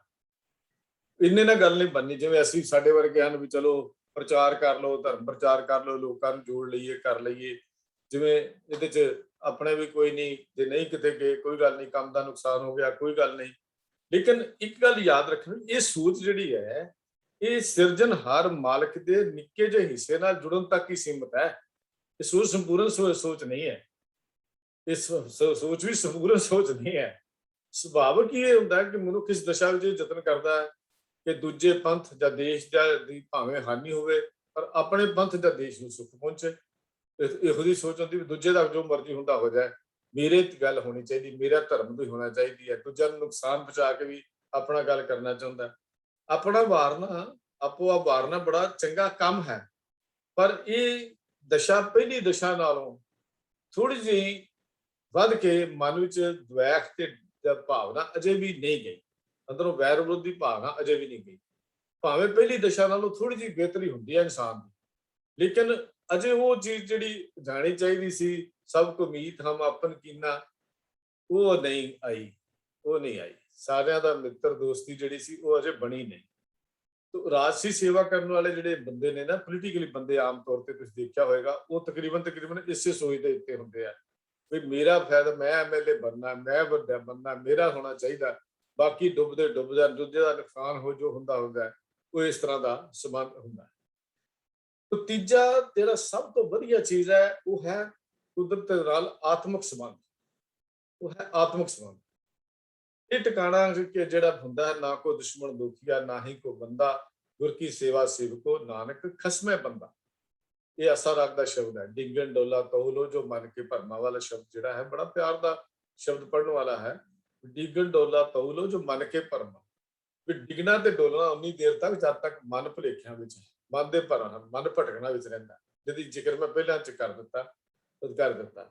ਭਰਮ ਘਾਟੇ ਗੁਰ ਆਪਣੇ ਮਨ ਪਾਏ ਵਿਸਰਾਮਾ, ਉਹ ਵਿਖਾਦੀ ਦੁਖੀਆ ਹਮ ਉਨਤੇ ਛੂਟੇ। ਇਹ ਇੱਕ ਬੜੀ ਕਮਾਲ ਦੀ ਗੱਲ ਹੈ ਜਿਹੜੀ ਉੱਥੇ ਚ ਗੱਲ ਕੀ ਗੁਰੂ ਅਰਜਨ ਦੇਵ ਮਹਾਰਾਜ ਨੇ ਕਹੀ ਹੈ। ਇਹ ਧਰਮ ਦੀ ਅਵਸਥਾ ਜਦੋਂ ਆ ਜਾਂਦਾ, ਇਹਦੇ ਵਿੱਚ ਫਿਰ ਮਨ ਹਮੇਸ਼ਾ ਚੜ੍ਹਦੀ ਕਲਾ ਵਿੱਚ ਹੈ। ਸਭਨਾ ਘਾਟਾਂ ਵਿੱਚ ਹਰ ਥਾਂ ਤੇ ਉਹਨੂੰ ਫਿਰ ਪਿਆਰਾ ਪ੍ਰੀਤਮ ਵਸਦਾ ਹੋਇਆ ਦਿਸਦਾ। ਇੱਥੇ ਭਾਣੇ ਵਿੱਚ ਮਨੁੱਖ ਦਾ ਇੱਕ ਨਿਸ਼ਚਾ ਬਣ ਜਾਂਦਾ ਕਿ ਮੈਂ ਸੇਵਕ ਅਤੇ ਸੇਵਾ ਕਰਨ ਵਾਸਤੇ ਮੈਂ ਸੰਸਾਰ ਚ ਆਇਆ। ਇਹ ਬਣਨੀ ਚਾਹੀਦੀ ਹੈ ਅੰਦਰਲੀ। ਇਹ ਧਰਮ ਨੇ, ਇਹ ਧਰਮ ਦਾ ਅਸਲੀ ਨਿਸ਼ਾਨੀ ਹੈ ਸਾਡੇ ਧਰਮ ਦੀ, ਕਿ ਮੈਂ ਸੇਵਕ ਹਾਂ ਤੇ ਸੇਵਾ ਕਰਨ ਵਾਸਤੇ ਹੀ ਮੈਂ ਸੰਸਾਰ ਤੇ ਆਇਆ। ਕੁਦਰਤ ਵਿੱਚ ਵਿਆਪਕ ਕਾਦਰ ਦੀ ਸੇਵਾ ਕਰਦਾ ਹੋਇਆ ਉਹ ਖੁਸ਼ੀ ਵਿੱਚ ਆ ਕੇ ਫਿਰ ਗੁਰੂ ਅਰਜਨ ਦੇਵ ਮਹਾਰਾਜ ਨਾਲ ਰਲ ਕੇ ਇਉਂ ਗਾਉਂਦਾ ਹੈ, ਸਭ ਕਿਛ ਤੁਮਰੇ ਹਾਥ ਪ੍ਰਭ ਆਪ ਕਰੇ ਕਰਾਏ, ਸਾਥ ਸਾਥ ਸਿਮਰਤ ਰਹਾ ਨਾਨਕ ਦਾਨ ਪਾਏ। ਉਹ ਇਸ ਅਵਸਥਾ ਤੇ ਜਾ ਕੇ ਪਹੁੰਚ ਜਾਂਦਾ।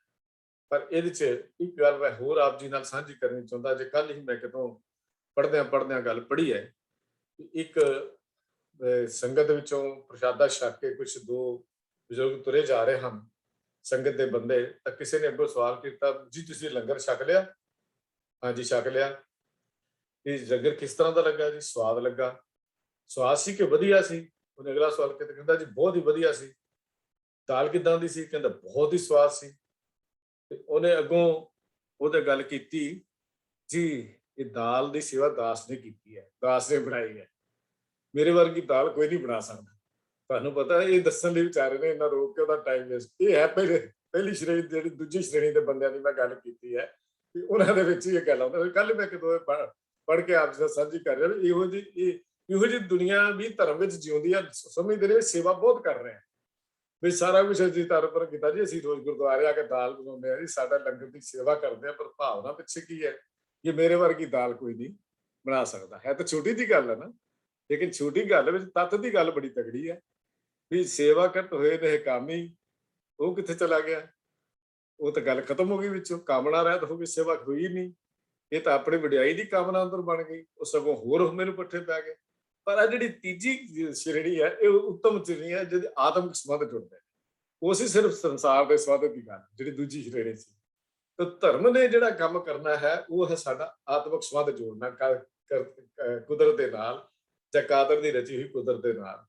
ਉਹਦੇ ਬਾਰੇ ਗੁਰੂ ਪਾਤਸ਼ਾਹ ਜੀ ਇਹ ਗੱਲ ਕਹਿੰਦੇ ਨੇ, ਫਿਰ ਉਹ ਇਹੋ ਗੱਲ ਕਹਿੰਦਾ ਵੀ ਮੈਂ ਸੰਸਾਰ 'ਚ ਕੀ ਗੱਲ ਆਇਆ। ਤੇ ਸਾਖੀ ਆਪਾਂ ਸਾਰਿਆਂ ਨੇ ਸੁਣੀ ਹੈ, ਸੁਣੀ ਹੋਈ ਹੈ। ਕਲਗੀਧਰ ਪਾਤਸ਼ਾਹ ਅਨੰਦਪੁਰ ਸਾਹਿਬ ਦੇ ਯੁੱਧ ਵਿੱਚ ਸਿੱਖਾਂ ਨੇ ਸਾਹਿਬ ਕਲਗੀਧਰ ਪਾਤਸ਼ਾਹ ਜੀ ਕੋਲ ਆ ਕੇ ਸ਼ਿਕਾਇਤ ਕੀਤੀ, ਹਜ਼ੂਰ ਇਹ ਜਲ ਪਿਲਾਉਣ ਵਾਲਾ ਸੇਵਕ ਭਾਈ ਕਨ੍ਹਈਆ ਵੈਰੀਆਂ ਨੂੰ ਪਾਣੀ ਪਿਆਈ ਜਾਂਦਾ। ਹੁਣ ਗੱਲ ਕਿਹੜੀ ਕਮਾਲ ਦੀ ਹੈ, ਛੋਟੀ ਜਿਹੀ ਗੱਲ ਹੈ। ਸਤਿਗੁਰੂ ਜੀ ਨੇ ਭਾਈ ਕਨ੍ਹਈਆ ਜੀ ਨੂੰ ਸੱਦਿਆ ਤੇ ਮੁਸਕਰਾ ਕੇ ਆਖਿਆ, ਉਹ ਕਿਉਂ ਭਾਈ ਜੀ, ਕੀ ਸ਼ਿਕਾਇਤ ਤੁਹਾਡੀ ਆਈ ਹੈ ਕਿ ਤੁਸੀਂ ਸੱਚਮੁੱਚ ਵੈਰੀਆਂ ਨੂੰ ਜਲ ਛਕਾਉਂਦੇ ਹੋ? ਭਾਈ ਕਨ੍ਹਈਆ ਜੀ ਦੇ ਅੱਗੇ ਬੜੇ ਹੈਰਾਨ ਜਿਹੇ ਹੋ ਕੇ ਉੱਤਰ ਦਿੱਤਾ, ਉਹ ਦੀਨਾ ਦੇ ਨਾਥ ਸਤਿਗੁਰੂ, ਮੈਂ ਤਾਂ ਆਪਦੇ ਸਿਵਾਏ ਕਿਸੇ ਹੋਰ ਨੂੰ ਜਲ ਛਕਾ ਹੀ ਨਹੀਂ ਰਿਹਾ। ਮੈਂ ਤਾਂ ਆਪਦੇ ਸਿਵਾਏ ਕਿਸੇ ਹੋਰ ਨੂੰ ਜਲ ਛਕਾ ਹੀ ਨਹੀਂ ਰਿਹਾ। ਸਭ ਘਟਾਂ ਵਿੱਚ ਮੈਨੂੰ ਤੁਸੀਂ ਆਪ ਹੀ ਤਾਂ ਦਿਸਦੇ ਹੋ। ਹੁਣ ਆਪ ਹੀ ਕਿਰਪਾਲਤਾ ਦੱਸੋ ਕਿ ਆਪ ਜੀ ਦੀ ਕਿਰਪਾ ਨਾਲ ਹੀ ਤਾਂ ਮੈਨੂੰ ਕੋਈ ਵੈਰੀ ਨਜ਼ਰ ਨਹੀਂ ਆਉਂਦਾ। ਦੇਖੋ ਕਿੰਨੀ ਕਮਾਲ ਦਾ ਜਵਾਬ ਸੀ ਕਿ ਤੀਜੀ ਅਵਸਥਾ ਤੇ ਪਹੁੰਚੇ ਬੰਦੇ ਦਾ। ਕਿਹੜਾ ਵਿਸਰ ਗਈ ਸਭ ਤਾਤ ਭਰਾਈ, ਜਬ ਤੇ ਸਾਧ ਸੰਗਤ ਮੋਹ ਪਾਈ, ਨਾ ਕੋ ਬੈਰੀ ਨਹੀਂ ਬਿਗਾਨਾ, ਸਗਲ ਸੰਗ हमको बने आई, जो प्रभ कीनो सो भल मान्यो, ये सुमत साधु ते पाई, सब मैं रब रहा प्रभ एक है, एक एक नानक बिकसा।